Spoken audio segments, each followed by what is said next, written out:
Hi there everyone, and I do want to welcome everyone to today's video, which is a continuation of discussing plot. Now, I did start a session on Peggy Mercer YouTube, Writing for Love and Maybe Money. This is my writing YouTube. And I had started a session talking about the literary elements. We discussed character development, and we're going to talk about that a good bit more too. And what I'm talking about now is I'm talking about developing a plot that works for whatever book or story that you're writing.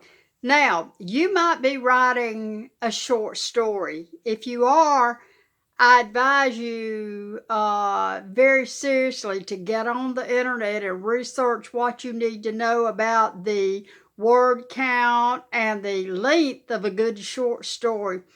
Maybe 3,000 words or 5,000 or whatever. And also, whatever publisher that you're looking for, or your magazine, see what they say. They're going to say, we need a story that's 2,000 or 3,000 words or 5,000 or 6,000 words. Well, you're going to have to be careful about your word count if you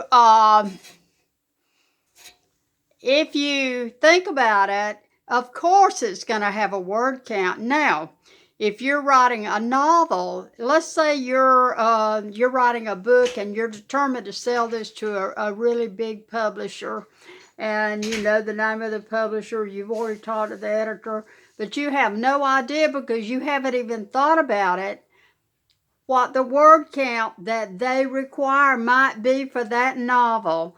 And I did have a lot of questions when I started mentioning that the last video about word count and page number and so on and so forth. But publishers have requirements for the books that they publish. If they're publishing a children's book for middle grades fiction or middle grades nonfiction, they're going to tell you they want so many words for that, because if it's for little enough John Ray or young enough kids, they're going to want some illustrations in there. And of course, I see my best boy, Snowflakey. Come here, Snowflakey, and you say hello on this video. Well, he may or may not come back. There goes Snowy. Anyway, so talking about plot, I want everybody, especially if you're an aspiring writer or you've written some stuff and you really hadn't thought about this and you really don't know what you're doing, and you're going to publish these books yourself, or you're going to pay somebody to do it. Heaven forbid that. Heaven forbid that you do that.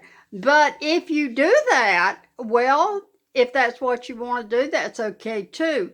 But you need to plan out in your composition book how many pages you want to strive for. You need to know how many words you get per page. If you're double spacing and using a 12-point font, you're going to get about 250 words per page. If you're single and a half spacing, you'll get a little bit more per page. And you need to know all this. And this has to be in the plans for the creation of whatever story or novel that you're writing. I will tell you that there is nothing as wonderful as a well-planned novel or a well-planned story, knowing the word count, knowing the format, knowing the age group that you're writing to, because different requirements apply to different age groups.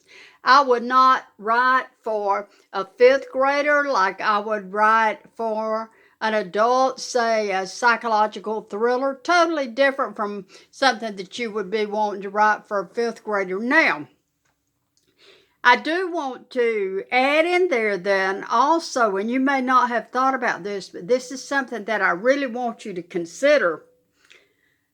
These major publishers in New York are so wonderful. They're so helpful. When I sold my first novel, there were big discussions going on about word count. And my agent at that time had several big publishers that were kind of in a tug of war over my first novel, and that was back in the 80s when I wrote that novel. Um, and I'll tell you a little bit more about it. I see my camera's about to go off, and I'm going to try to continue this with another camera.